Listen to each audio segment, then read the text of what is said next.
welcome back to the Washington Outsider Report on the Coalition Radio.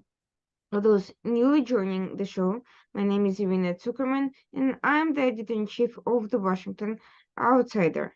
With us today, we have a special guest, Marcin Krzyzanowski, who is a former Polish diplomat, a businessman, member of Poland's Geopolitical Society, and expert on issues such as Afghanistan and Iran. And we'll be discussing with him an issue that has a broad interest but has so far sparked very narrow discussions, which is of course the issue of the geopolitical shift in the MENA region and of course the developments in Afghanistan.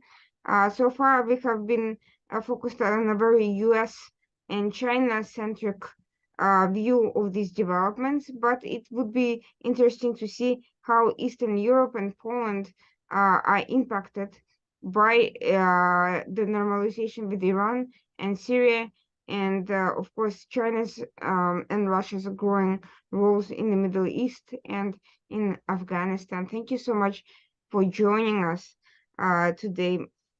Before we get into this nitty-gritty of the geopolitical strategy, could you tell us a little bit about your background and how you got involved in all these issues? I was a student of Iranian studies. I graduated myself at Jagiellonian University in Krakow in the field of Middle Eastern studies.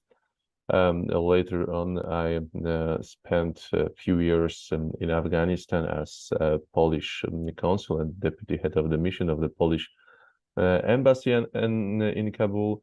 Later, after I left the ministry, I became a private entrepreneur and worked in Afghanistan, Iraq, and Iran for a couple of years.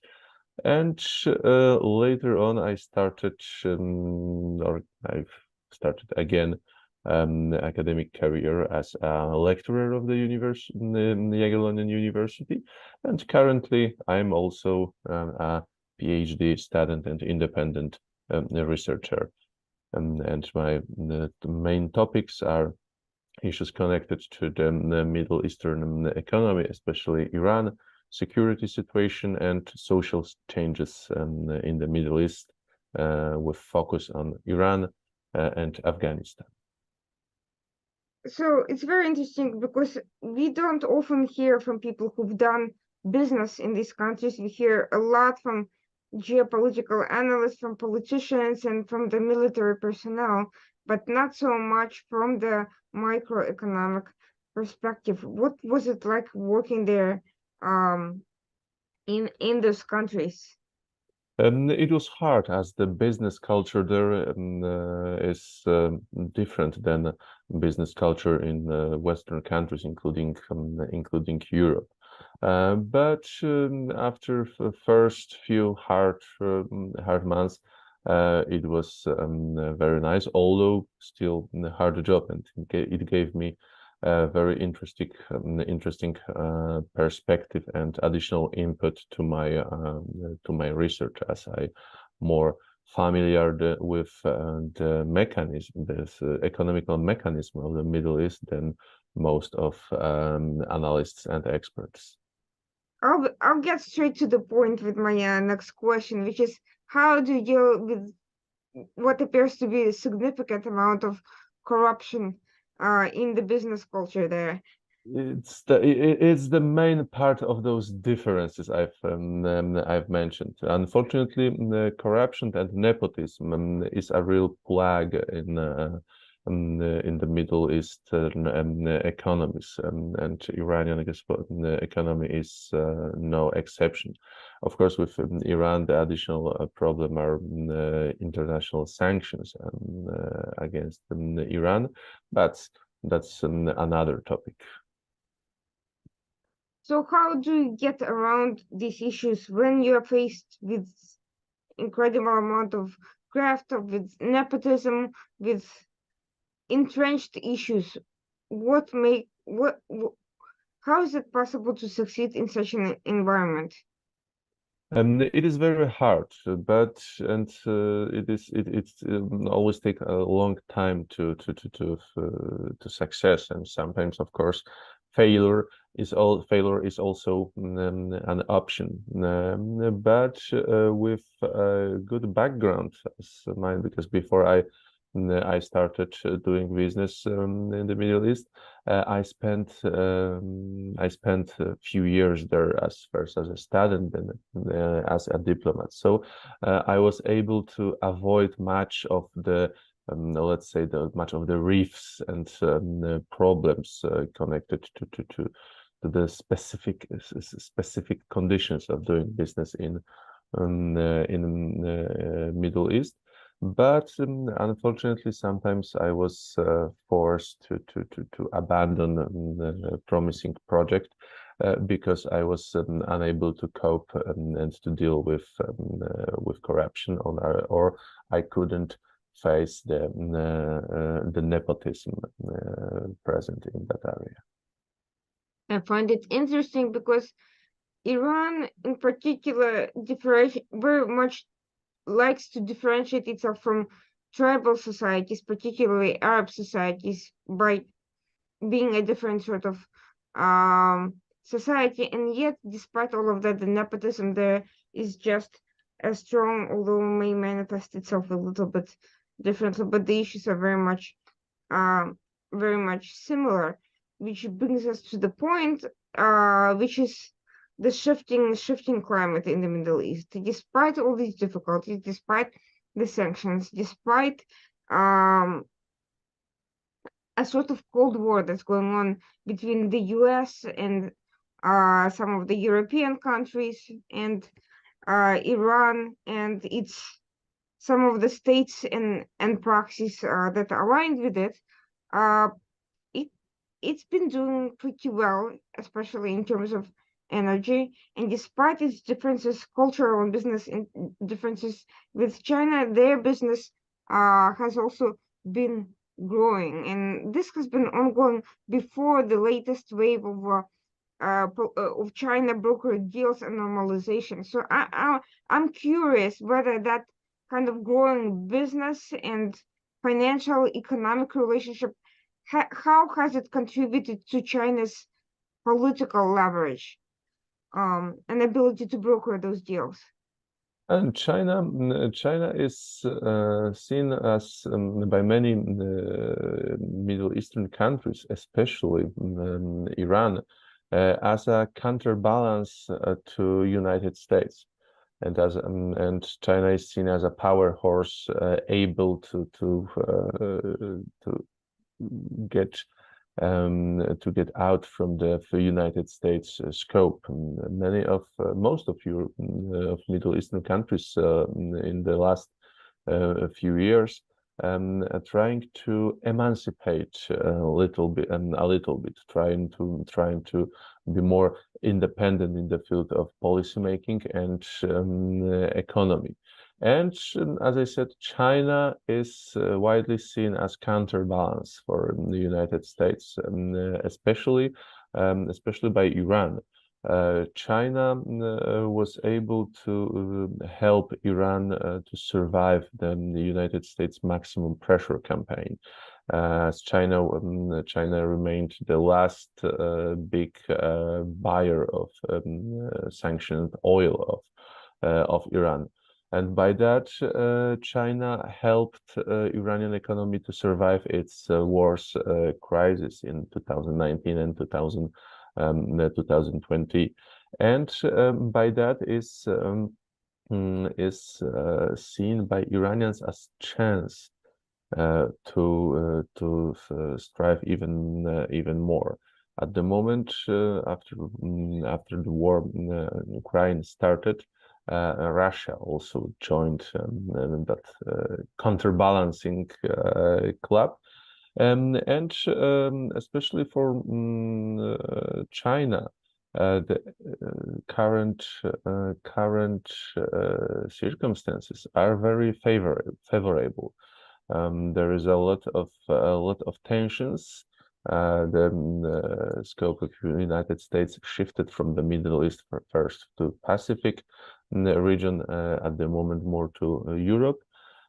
So China is trying to step into not the empty space, because the United States didn't left the Middle East, but China is trying to put more pressure on the situation and to gain momentum in the region. Now, one of the issues that has not been sufficiently highlighted, in my opinion, in the media coverage of these events is China's general opposition to all major sanctions on any subject matter whatsoever and with anyone anywhere. Even counterterrorism sanctions on radical groups, China generally opposes. So that makes for a very curious situation where, on the one hand, China is this political power broker that is being seen by some of the, let's just say, less democratic countries in particular as a kind of as a way to circumvent sanctions and certainly circumvent any pressure on the rule of law, accountability, democracy, human rights, or anything else. On the other hand, China is expected to play the role of a security intermediary and guarantor of security. For instance, with the recent deal between Saudi Arabia and Iran, which are not particularly close politically, to put it mildly. How can those things work out for China, given its anti-sanctions position and given the fact that it seems to be unwilling to intervene with the proxies, with the Iranian proxies or any other non-state actors that play into the security equation? First of all, sanctions, especially complicated sanction campaigns as the maximum pressure campaign toward Iran, has to be tight. If the sanction system is not tight, if it is not hermetic, it means that there is only a slight chance of success. Thanks to China, as I said before, Iranian economy has avoided a total collapse.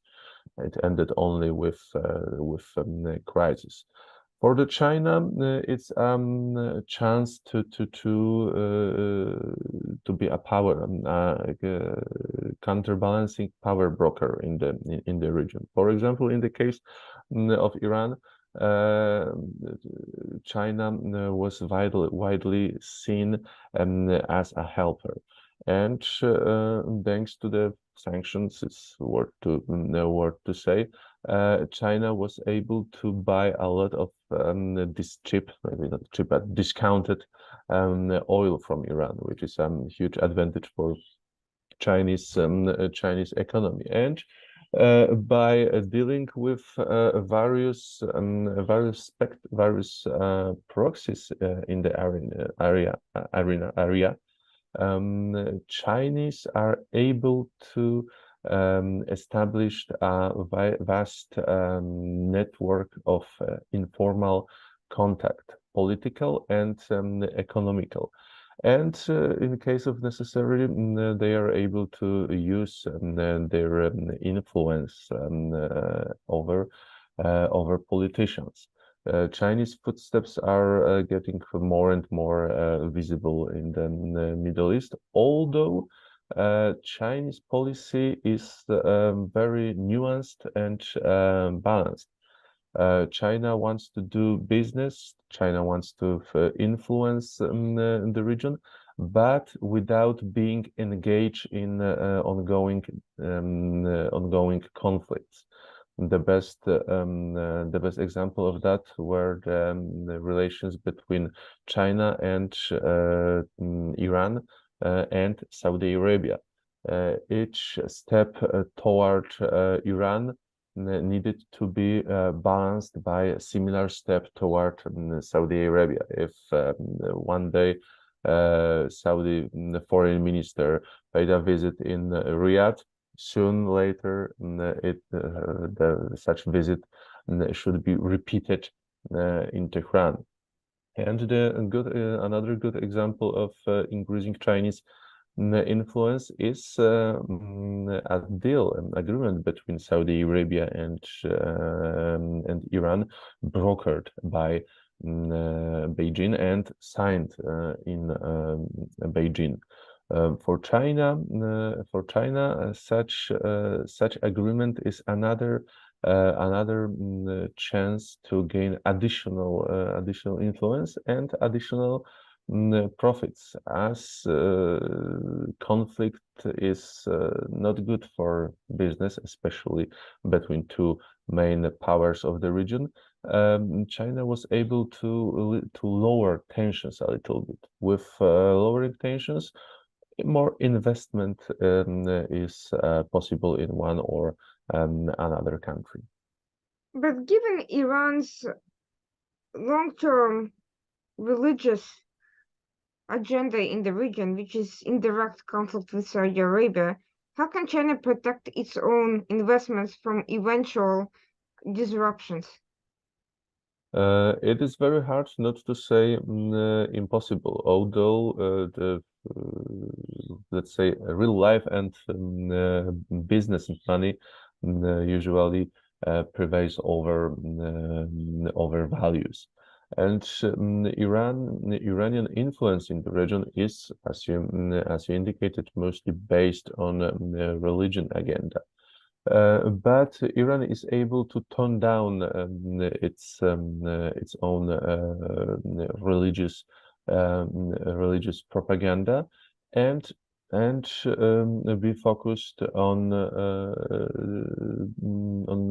doing business with former opponents. So we could witness a major shift in Iranian and Saudi Arabian media coverages of current relations. It was very sudden, very sudden shift in the tone. Yesterday, just before signing the agreement, Iranian news, Iranian medias were full of anti-Saudi Saudi materials. Based on policy, based on propaganda, based on religious ideology, and of course the same was from the side of Saudi Arabia. But after signing the agreement, as I said, tone was shifted. It was it was sharp turn.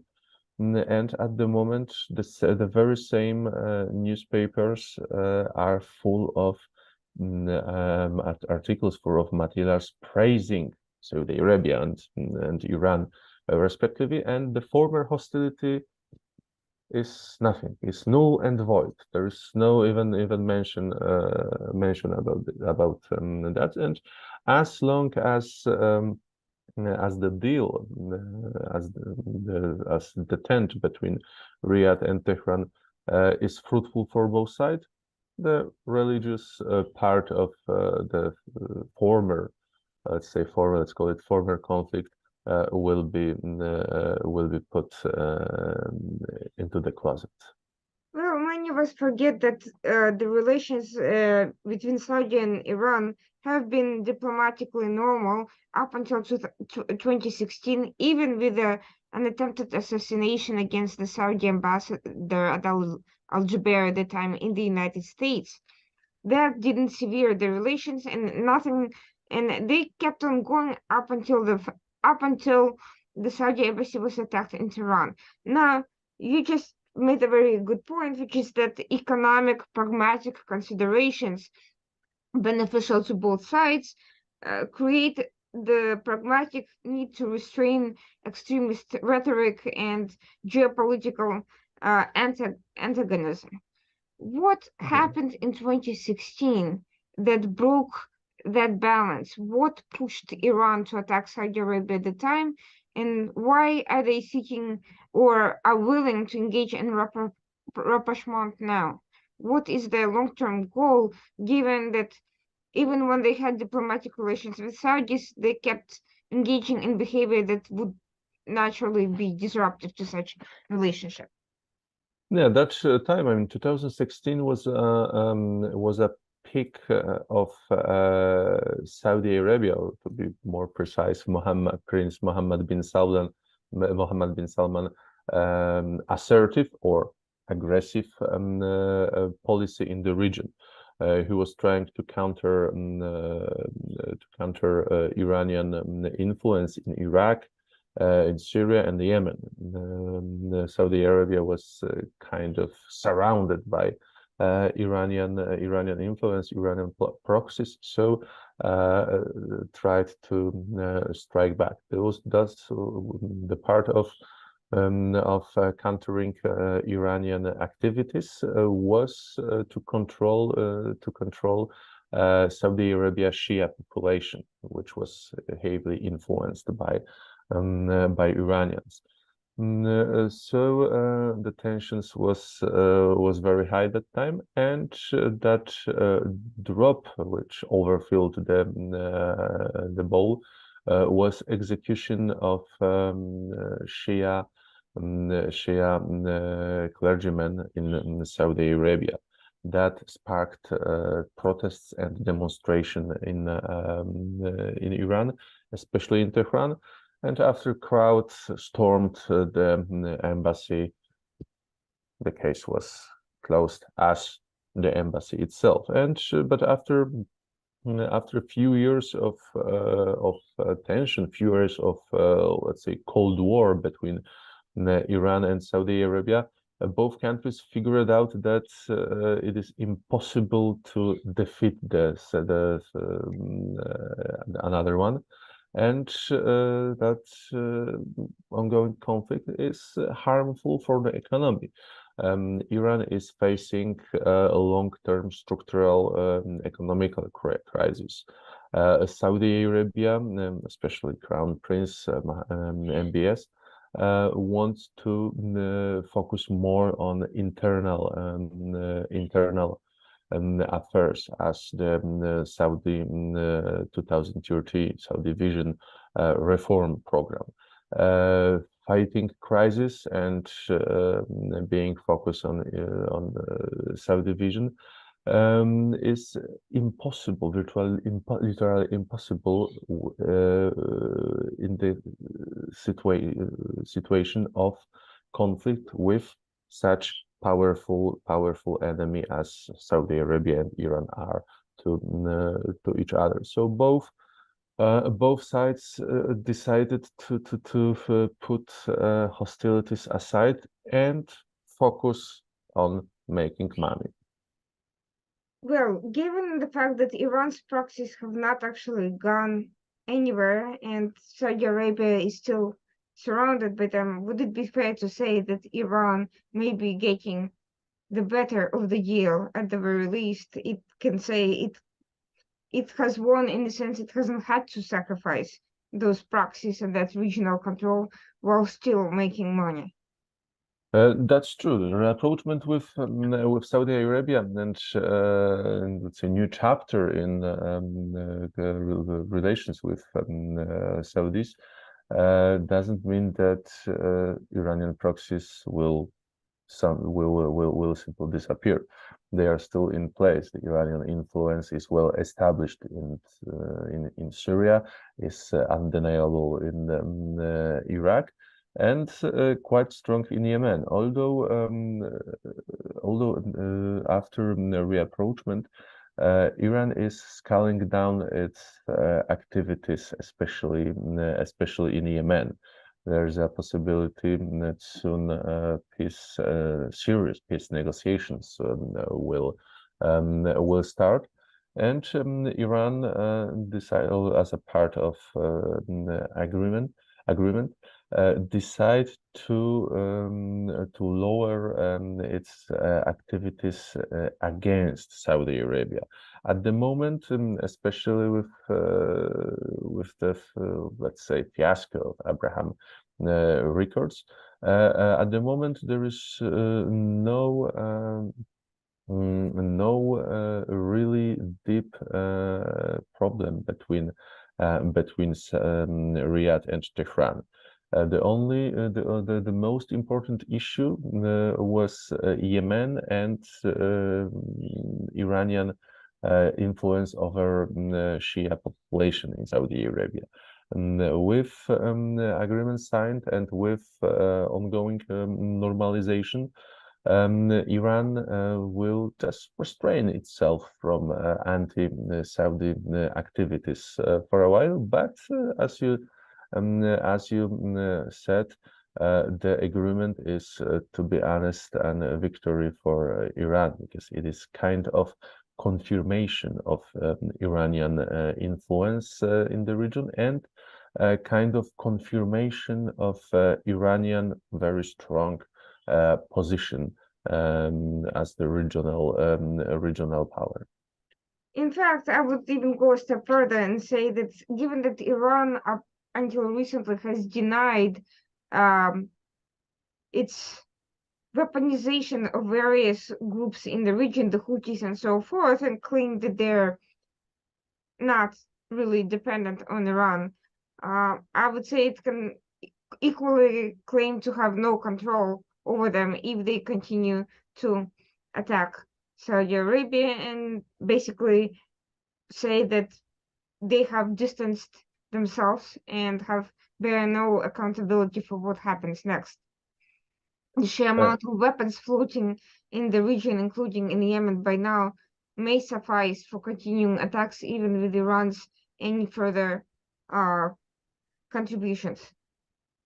That's true. First, we need to we need to say that Iran is not in full control over the proxies. For example, Houthi rebels in Yemen are fully independent. You have to remember that the war in Yemen started, the general conflict in Yemen started way before the current conflict between Iran and Saudi Arabia.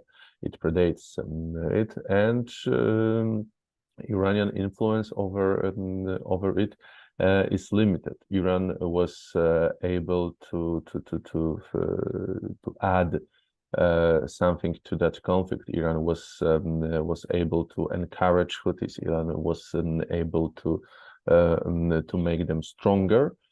But Iran is not able to simply end the war, even in the case of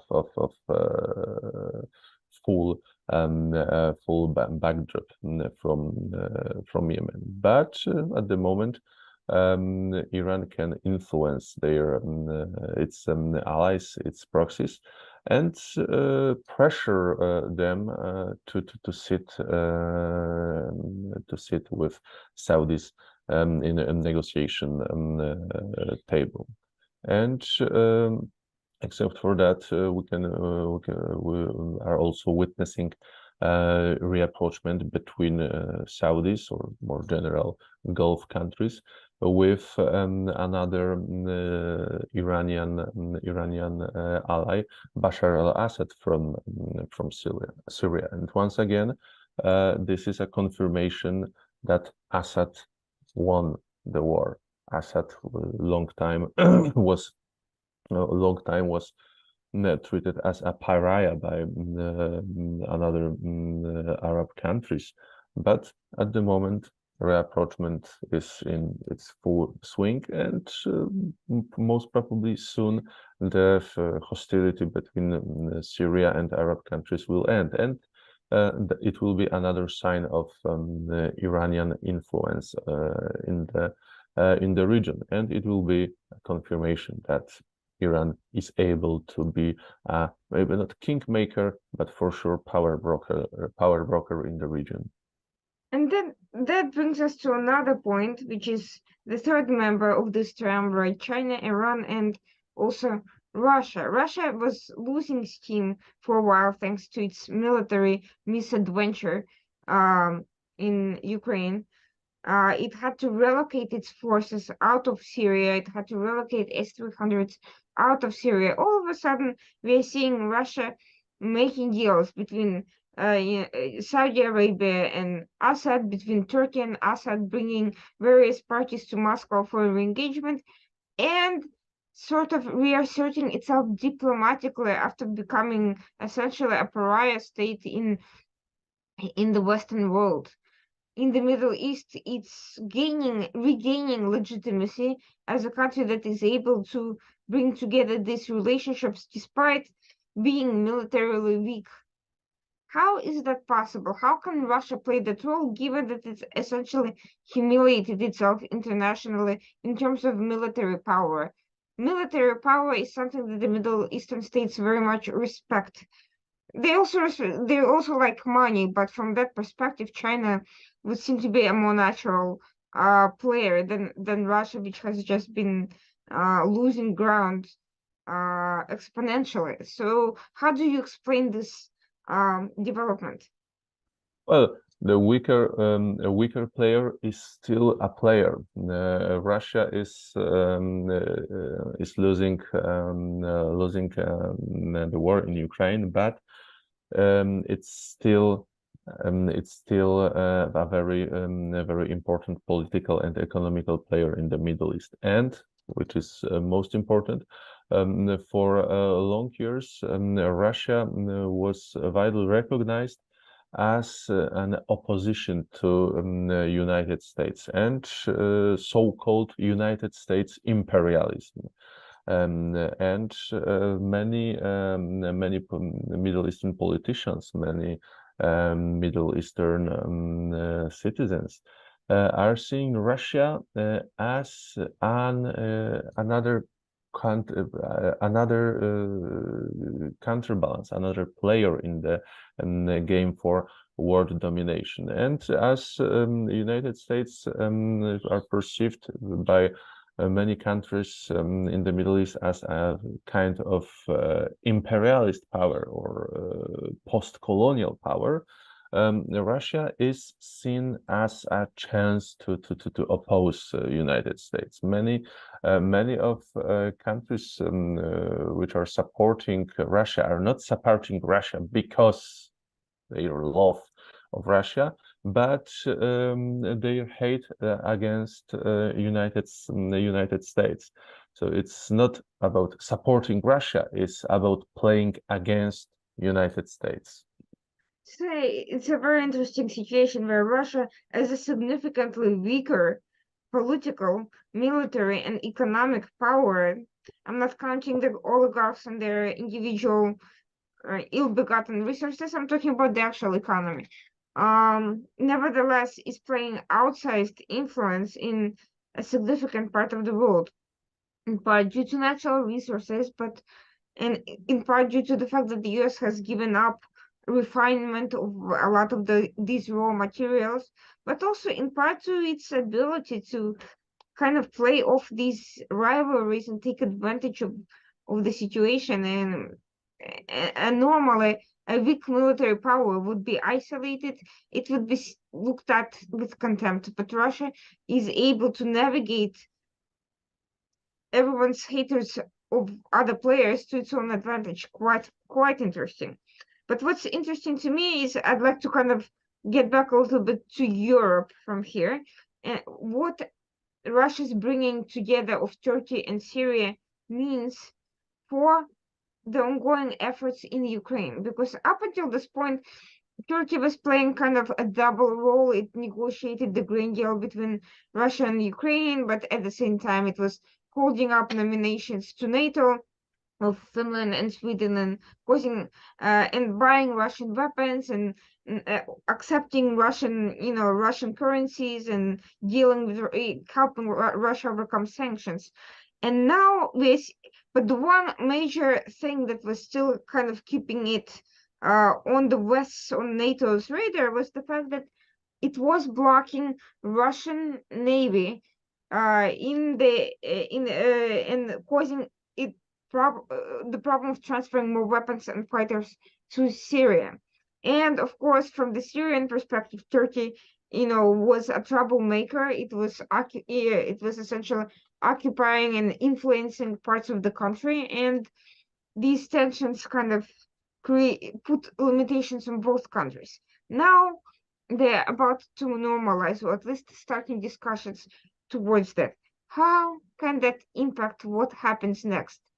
Western forces in Syria that are supposed to keep some relative balance from various extremists, from Hezbollah, from Assad's forces, uh, ISIS efforts, and so forth, oil, protecting oil. Then we have this blockade of Russian Navy. If all these players normalize completely, what happens with these developments?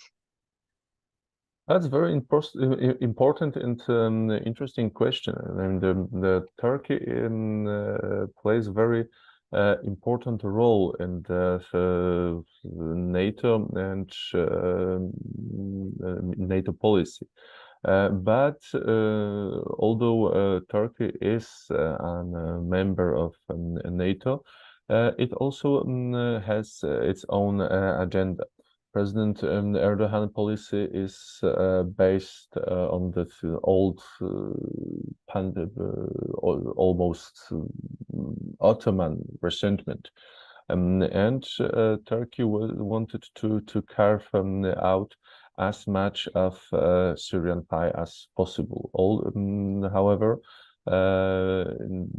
it was impossible to topple down Bashar al-Assad regime, thanks to Syrian and thanks to Iranian and Russian support given to him. So the Turkish influence was limited by Iranians and by the Russians, and by negotiating with both of those countries, Turkey wanted to implement its own agenda. They are nothing strange. Turkey, as I said, has its own interest and trying to pursue them. And sometimes, unfortunately, Turkish interest is against the whole NATO interest, as we can witness now. For us, I mean, for the Eastern Europe is especially problematic, as the Turkey is geopolitically significant from us. It is the gate from and into Europe or Middle East. Depends on the side we are traveling. It is important transportation hub. It is important hub of natural gas and oil. And Turkey is crucial from the perspective of drug smuggling and possible illegal migration, as the Turkish road is still the most popular among migrants. And the relations between Turkey and European countries, I'm not talking about NATO dimension, but the European Union dimension now. The relations between the European Union and Turkey are a little bit strained. They're good, but there is a lot of, let's say, misconceptions about the Turkish role in Europe. And without Turkey goodwill, the Ukrainian ports would be totally useless. Fortunately, Turkey is still playing in one team with us. What happens if that changes? Or what happens, let's say, if Turkey gains sufficient leverage from these relationships to start turning start using it to extract, let's say, concessions of various types, or if those concessions become unacceptable, to essentially blackmail through this port situation, the way it has in the past blocked EU through the migration crisis. Oh, for sure, Turkey, after getting upper hand, Turkey will use it as a leverage in its negotiation with United States and with European Union. Turkey is too important to be omitted, and we can't simply sanction Turkey or do something like that. So the very delicate approach towards Turkey is necessary, as Turkey is, as I said, too powerful and too important to be omitted. But we have to also remember that Turkey is not a monolith. Soon we will witness major elections in Turkey. So the electoral campaign is hitting up the issues as illegal migration and Turkey presence in Syria, and of course also the Kurdish question, which is vital for the Turkish policy. Now, there is another aspect of it, which is, as you mentioned in the past, Turkey and Iran and Turkey and Russia have had their share of differences, but it has started to change. For instance, circumvention of sanctions has brought all three powers together, and most recently, Iran and Russia have been cooperating on joint weapons production, on sale of drones, missiles, things of that nature. And Iranian drones are being used by Russia in Ukraine. Can they also end up elsewhere? So far, we know that Ukraine has been using Turkish drones, but imagine the situation changing, Iran and Turkey growing closer. So far, we have not seen any hostility between Turkey and Iran over that issue, the use of competing drones in the region. What do you see for in the future, and can some of those drones end up being used elsewhere? Iranian drones are getting quite famous in the world, especially among the so-called developing countries. They've proven to be cheap and reliable, and they are quite effective with low cost. But I don't think that there is a chance for cooperation on that field between Turkey and Iran. It will be more like a political, geopolitical, and economical competition, as Turkish drones also proven to be very effective and more sophisticated and expensive, and beyond the reach of most countries, especially in Africa, especially sub-Saharan Africa. Iranian drones are much, generally speaking, of course, are much cheaper, and Iranians are willing to sell them with no restrictions. And Turkey is, let's say, limited by its NATO membership and agreements between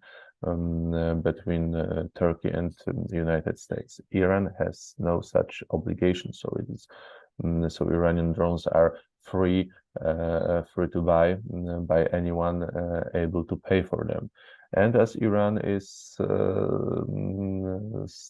strongly needed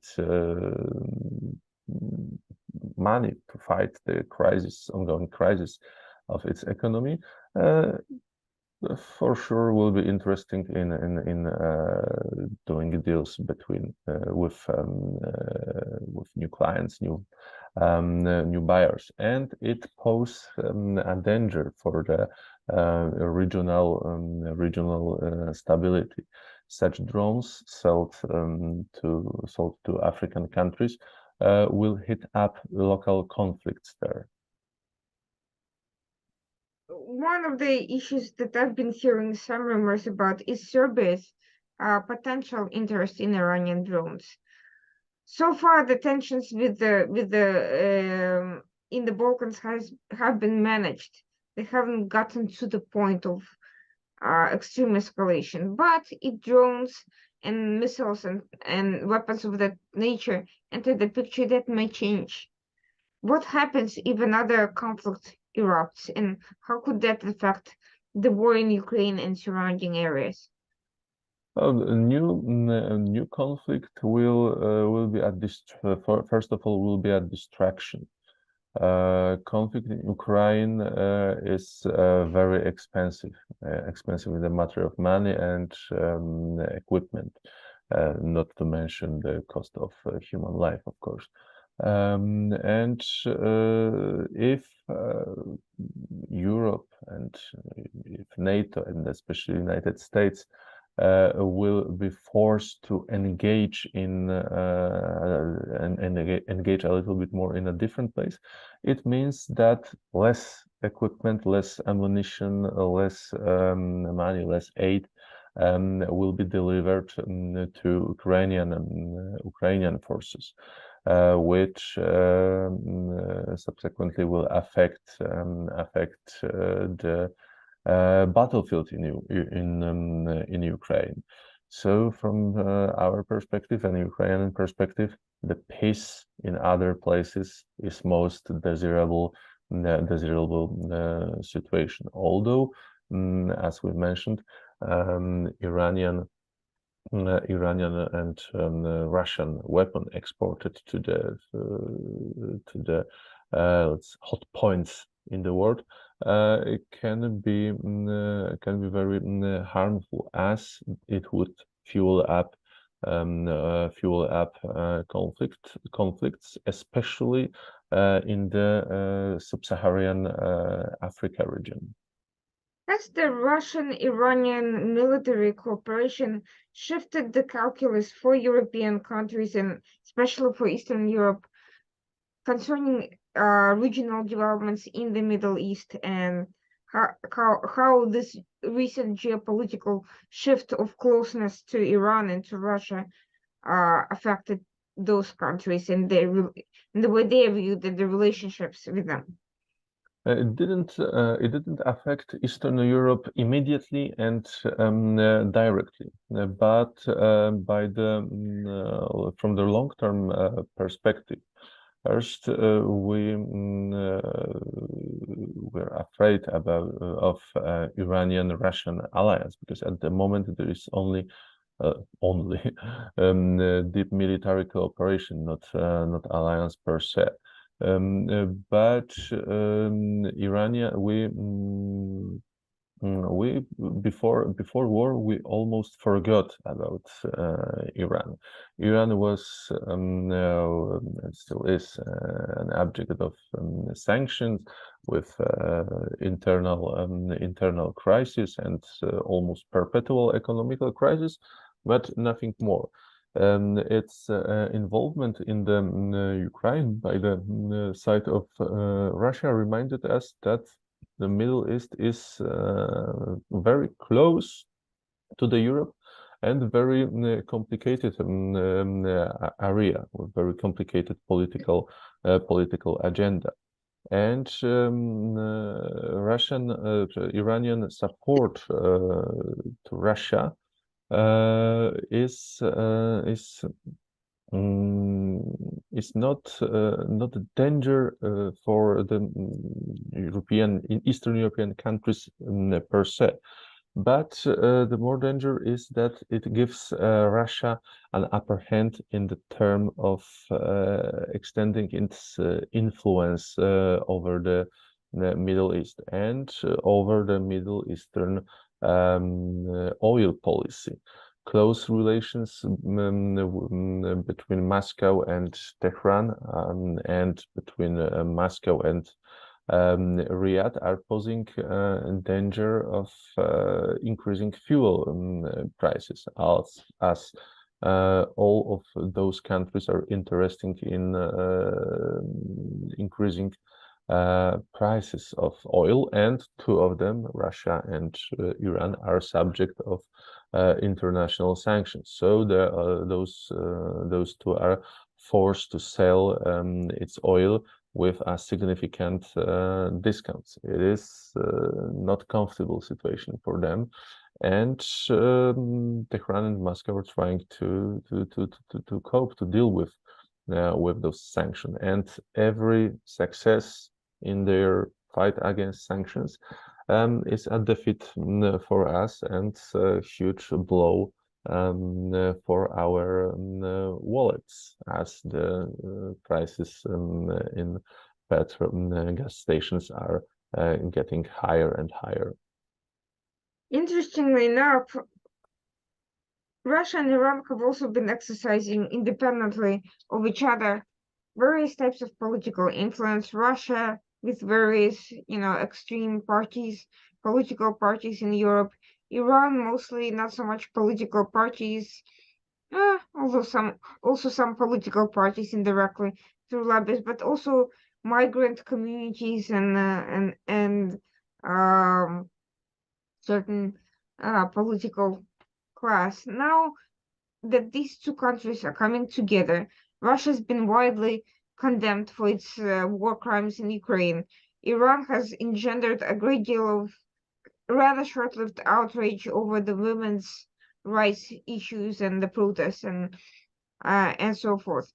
But now that these two countries that have independently caused a lot of consternation are growing closer, there is also some level of political either clash or interdependence of interest that can happen even in Europe between the groups that their spheres of influence. How do you see that developing? Do you see their groups eventually coming to realization that they're being duped and played? For instance, the Russia influence groups, extreme right-wing groups are generally anti-Islamist and vice versa, or do you see them essentially continuing to ignore these political contradictions and actually growing closer together? More the second option, because we have to remember that the policy process is a process without beginning and without clear end. It's an evolution of and constant change, and of course a subject of propaganda and subject of new influences. Russia, regardless the result of the war, will try to keep or to extend its sphere of influence. The same case is Iran, and although Russia is able to hold its position among the mostly extremist groups in Europe, Iran is also able to hold its position among so-called resistance or anti-colonial, as they say it, groups in the Middle East. And it will not be affected by the reapproachment towards Saudi Arabia in the case of Iran, or by the result of war in Ukraine, especially that it seems the war will take some more time. We're seeing also the growing closeness between these countries and also China on cybersecurity issues and also assorted forms of propaganda and political discourse. There's been a number of joint operations so far, mostly Russia and China together, Russia leading the way on these issues, but Iran also joining in on occasional attacks and information gathering scenarios. And all of the countries, but in particular Russia, are famous for their blackmail activities, political blackmail, using cyber to essentially cause problems. To what extent do you expect to see these sort of operations increase over time? Because we're seeing some signs of it elsewhere, nefarious actors using cyber warfare to generate political outrage, political campaign, and even impact policies as a result of this? In the future, we will, for sure, we will witness increase in numbers and in importance of cyber warfare. And we have to cope with that. That it is another dimension, another area of conflict. And cybersecurity, considering cybersecurity, I consider cybersecurity as the most crucial area, as the whole network of interconnectivity really depends on that. Controlling cyber dimension means controlling the reality, means controlling the media, controlling the news feeds, and currently in those days, controlling social media algorithms is almost as important as controlling and securing trade routes. Given that Russia is now employing a growing number of proxies, allies, partners, whether in business or in economy or, political anti-Western, kind of trouble making, this particular area will become especially complicated if external third parties or third countries that are not necessarily directly involved in this become kind of employed as proxies or as allies in cyber operations and cyber activities. What can be done to keep these allies from getting more and more involved with China, Iran, and Russia as they ramp up their security activity and cyber activities? We're talking about the very same Saudi Arabia and other Gulf states or African states for that matter, and anyone else with any growing cyber capabilities. And the first of all, we have to keep technology. We have to keep know-how in our hands, and especially the 5G and internet network. And we have to remember that at the moment we are dealing with kind of new Cold War. This time not between the USSR and United States, but between the West, means European Union, and United States from one side, and Russia and China another one. And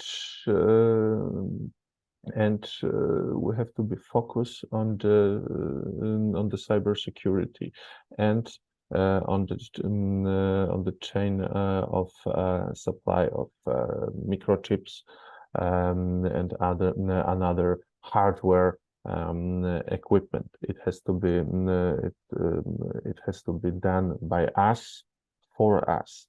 And we have, by that, and because of that, we have to be focused on production of components, not in China, but in, let's say, more friendly and less competitive countries. One area where I've seen a somewhat surprising parallel to the original Cold War with somewhat different results is the area of food security. The war in Ukraine sparked a huge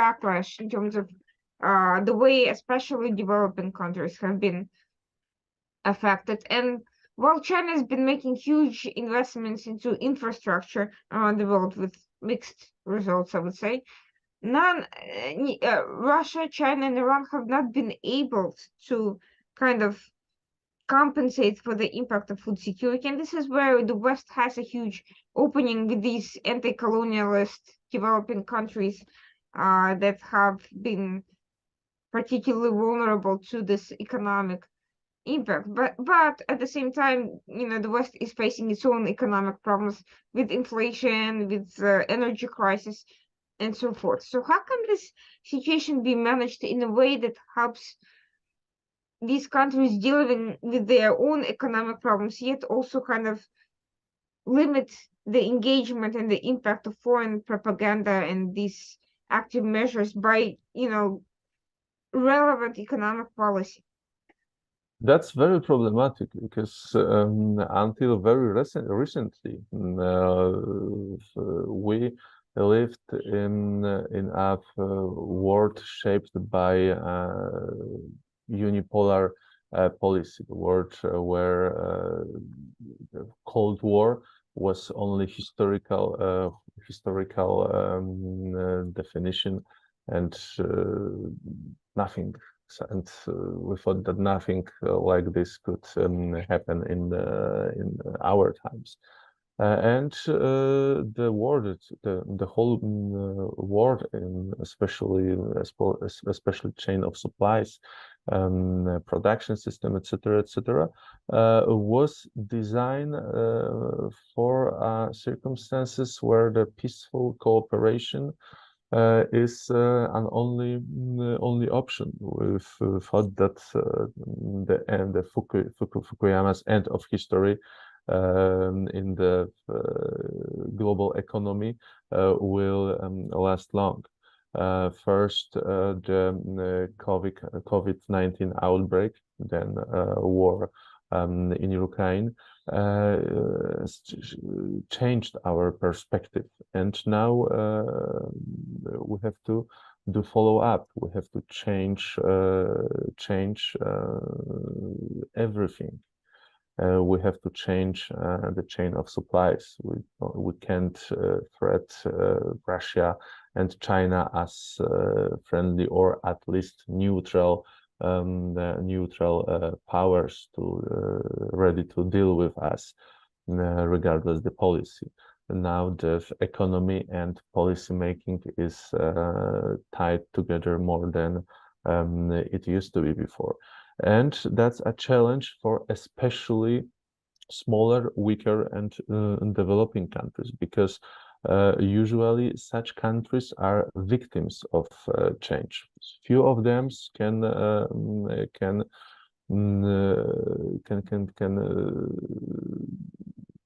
even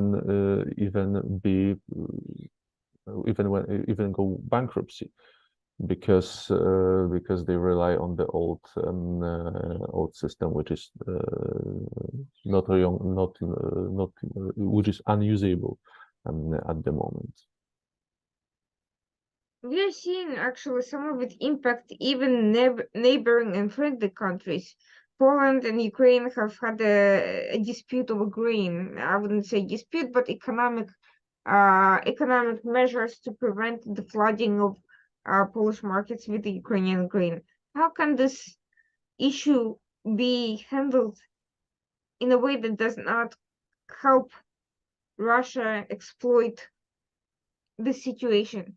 That's another very important question, because there is of course the issue of war and our help and aid toward Ukraine. But except for the battlefield, there is also an issue of day-to-day life far away from the front line. And Russia is very active, not only in the military and propaganda field, but it is actively trying to throw a sand into our greens. And unfortunately, as Poland and Ukraine are countries with a long shared history, we are sharing also major problems. And as the war came quite sudden to us, we weren't fully prepared for new reality. and kind of Green Deal is one of the best examples for that. In the nearest future, it will be a huge challenge, but I'm sure we will be able to cope with that. Although I have to admit, I don't know how. Well, you're bringing up a very important point here because one of the issues that I see in terms of US coverage, not just in the media, but in the political circuit, there is no solid understanding of the economic issues facing Europe, aside from the much beleaguered energy crisis that's become kind of a political rallying point here. But from the point of view of grain and agriculture and issues that are not, strictly speaking, political, they're just, regular economic issues, this sort of thing and these impacts of the war, they are not being really communicated effectively to the decision makers as well as to the media and policy circles here. And so there is an inaccurate understanding of what's happening. There is an underestimation of the economic impact outside Ukraine on the region. There's been commentary from the politicians saying, well, let's forget humanitarian aid, just focus on the military, let them win the war. And I understand the sentiment, and certainly I think US could be doing a lot more to bring this to an end a lot faster, and frankly, this shouldn't have happened at all to begin with.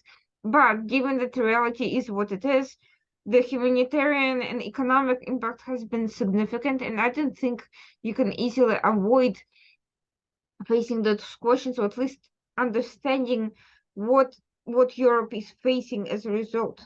So I'm just wondering, how is it that these economic aspects are kind of seem to get lost in translation, but because it seems most of the discussion is focused exclusively on the military impact and not so much on anything else. It is true. Unfortunately, the issue of economy is overshadowed by the policy and military issues. And just making long story short, there are two problems we are facing here in Europe, especially eastern part of it. First of all, increasing prices. That's as simple as that. We have many countries. I mean, all countries in the eastern part of Europe are facing bigger or smaller inflation. And second, we have problems with chain of supply. Many of components used to product goods in our factories were imported from the West, from Ukraine and from Russia. Russian market was also one of the biggest receiver of Eastern European export. Now the Russian market is closed. It's closed for the import and for the export. It means that we have to deal with scarcity of resources. Of course, it's not dramatic because fortunately, globalization made us able to rely on other supply roads, but still it was a huge blow, huge and sudden blow to our economy. We had to find another supply of gas and another supply of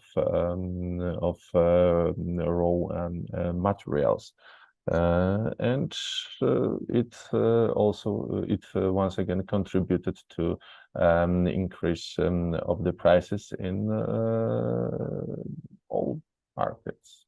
Yeah, industrial, food, agricultural, everything went up.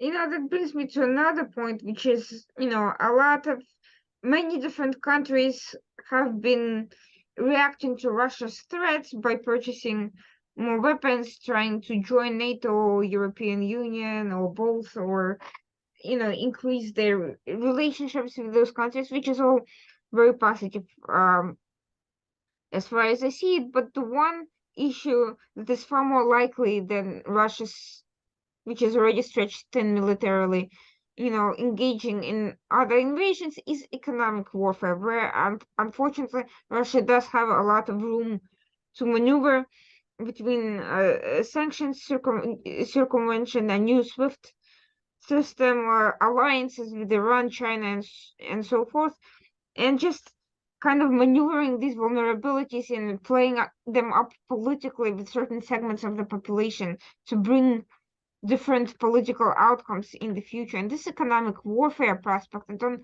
think there's any real discussion of how that could play out in Europe, especially, or anywhere else for that matter. These, is there a concern about this economic interference in the markets, weaponization of these issues by Russia and its allies? Oh, definitely. Russia, although the sanctions was a severe blow for its economy, is still a strong, not to say powerful country with a lot of cards in its hand. And Russia, as you said, can weaponize and is weaponizing its economy. First, they have upper hand in OPEC cartel, so they are able to maybe not control the oil prices, but they are able to influence the oil prices. They are also a huge reservoir of food products, including grain, which is substantial, a substantial part of its export. And not only it's just important not only because of the revenue from export, but because it's also a tool of influence over smaller countries, especially in Africa and the Middle East. And indirectly, Europe is also affected by that. Many Russian companies now became deadly competitors for Eastern European companies in local and regional markets. The economical warfare is almost as important as traditional kinetic military issue. And with altogether with cyber warfare, it create a warfare triangle. We are involved and we are entangled too. And that's why it's very important to provide a clear information policy and to provide economical shield for not only for smaller developing countries in the region to exclude them from the Russian sphere of influence, but also within European societies, especially that many Eastern European countries were still suffering due to the post-COVID economical crisis. And current crisis, current inflation is making the situation worse. But at the moment, the situation is under control. What do you think needs to be done to kind of create a stronger front against a coalition? There's been a pretty serious reconsideration of Russia as such. There's also been some, growing concerns about China, but seeing these countries as a coalition rather than individual countries causing problems, that's something that still hasn't been really dealt with, because when three or more countries connect in concert to engage in policies, operations, security agreements, and arrangements, that means their influence collectively becomes integrated and more far-reaching than each country just doing their thing and happening to agree with the others. That's true, but luckily for us, the West, those countries, especially we're talking about Russia, China, and Iran, were not able to form alliance. They are cooperating, but there is only a limited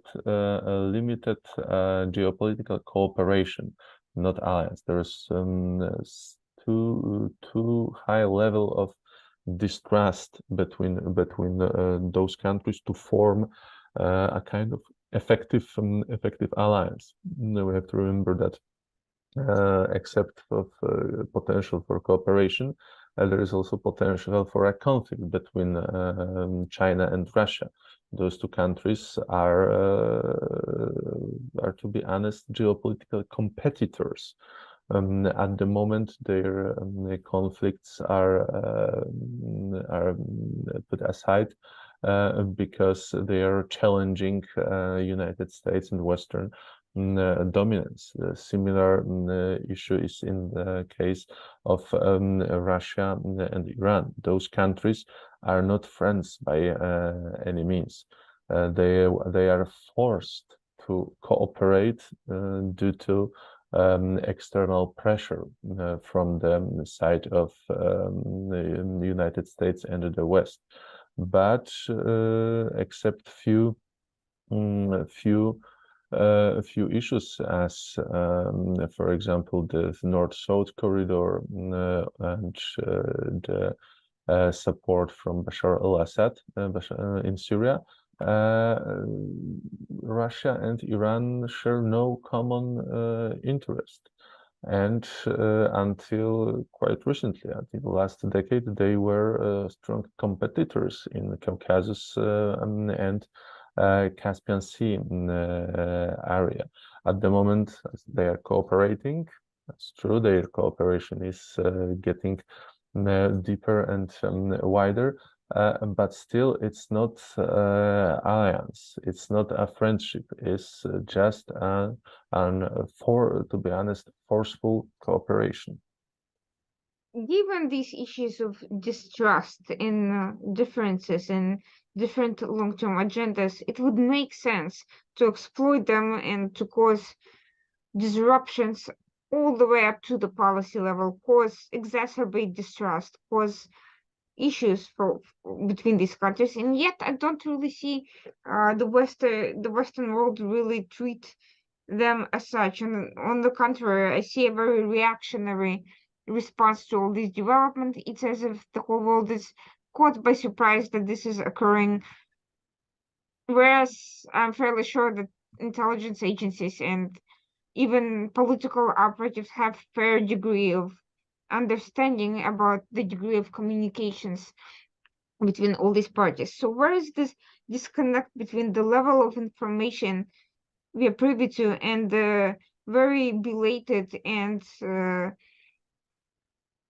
weak and basically very confused, disoriented response to these maneuvers? Well, the Middle East is a very complicated area, so it's very hard not only to predict the future development, but even to be up to date with the current one.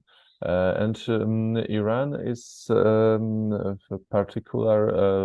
very particular case and very complicated case. It's a country which is positioning itself as a as a crucial part of so-called axis of resistance against Western, or to be more precise, United States imperialism, as they call it.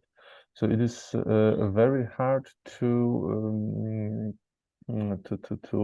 buy out Iran from Russia, Russia sphere, because Iran is trying to keep full independence. But due to the crisis, Iran was forced to rely on China, on China in the terms of economy, and on the Russia in the terms of policy and technology. We, the West, we're unable to offer something substantial to Iran to make it further from Russia. Unfortunately, and that's the part of the new Cold War. Iran is not Iran will not give up anything for free, and everything is the matter of the price we are able to offer to Iran. Well, as a political matter of offering incentives, yes, you're right. There are limits to what we can do. But as a matter of exacerbating distrust between Iran, China, and Russia, that is something that does not rely on us having to give anything away or trying to lure them by positive incentives. It's a matter of literally exploiting underlying weaknesses against each other and causing rifts and playing fairly predictable games that where our agencies and others are well versed in. So the question is, why are we seeing only low level and not really high level penetration into these systems? Why is it that Iranian operatives are able to penetrate Western societies with relative ease and wreak havoc, import even uranium into Heathrow Airport, and we are unable to figure out how the Chinese and Iranian security services what their point of distrust is, and kind of create sort of Luckily for us, the level of distrust between those countries are very high, especially in the case of Iran. As the Iranian Revolution in 1979 was based inter alia on independency.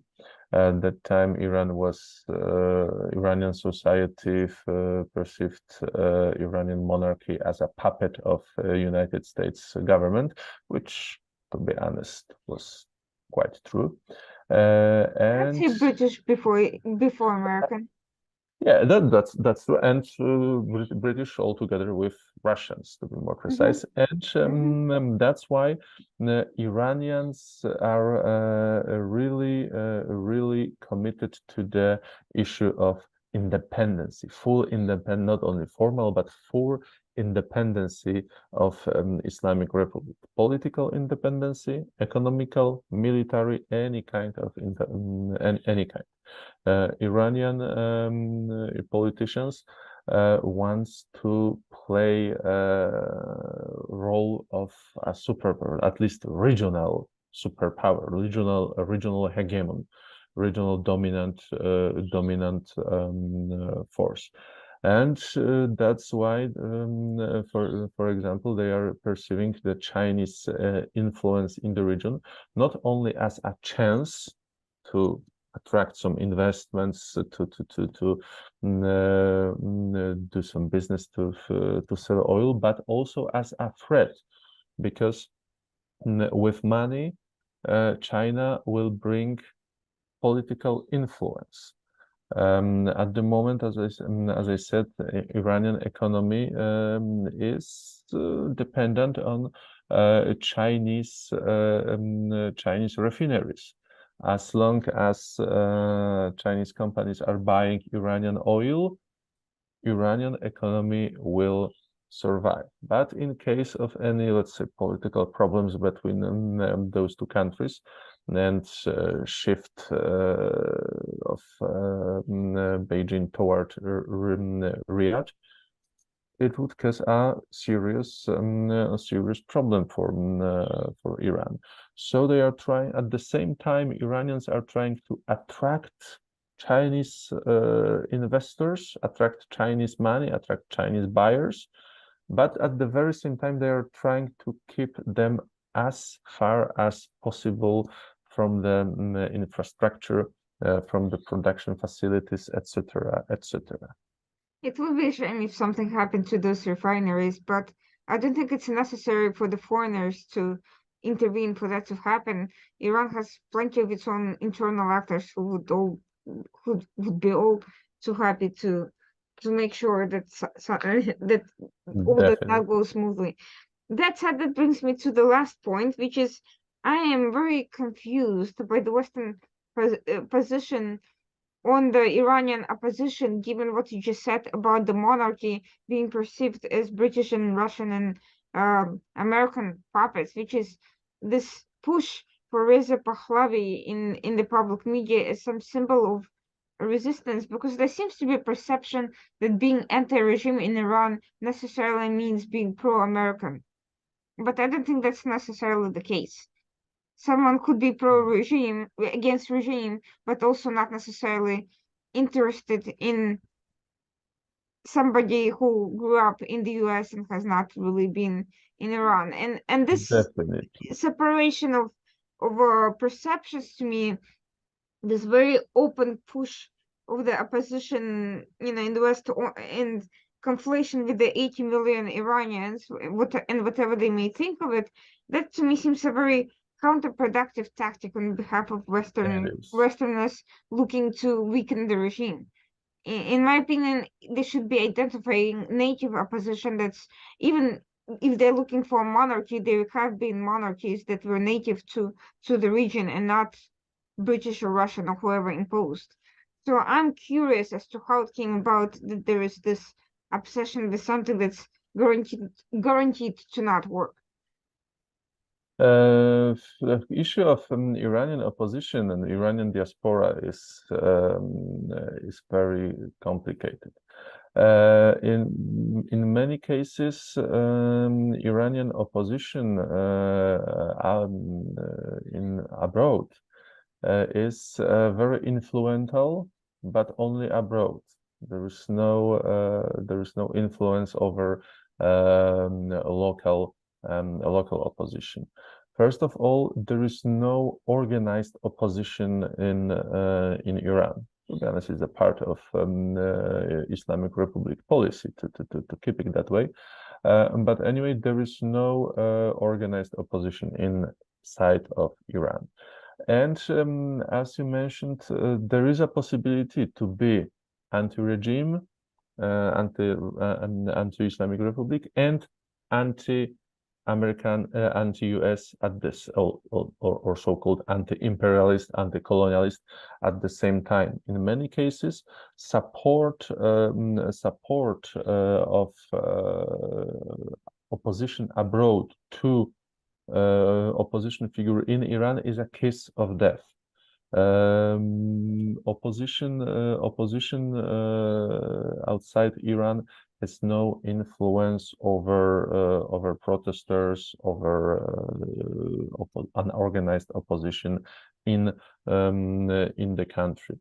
Most Iranians are seeing those opposition figures with Crown Prince Pahlavi as puppets, and the very idea of restoring monarchy in Iran is how to say, let's say, not too serious. There is a great deal of money to be made in that concept here, however, so I'm sure it will remain popular for as long as as there is support. Well, thank you so much for your insights on the subject. There is so much more to be said, but unfortunately, the time has come to an end.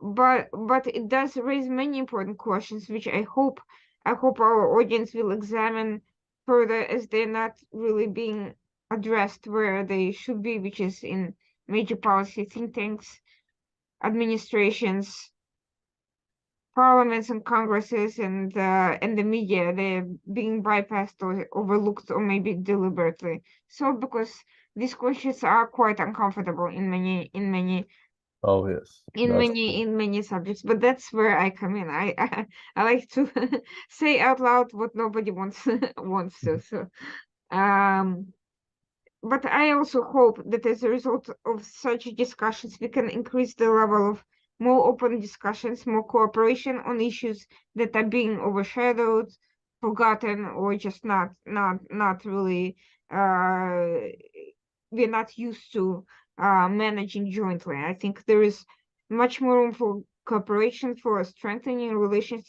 in a positive way, and more exchanges of both ideas and economic um, cooperation as well. And I hope that's something that will that as a result of these difficult situations, that will lead to something positive in those areas. Hope so. Let's hope so. Thank you so much. And for those watching us, this was the Washington Outsider Report on the Coalition Radio. We'll be back again next week, Tuesday night at 9 p.m. as usual. Thank you and have a good night. Thank you. Have a good night.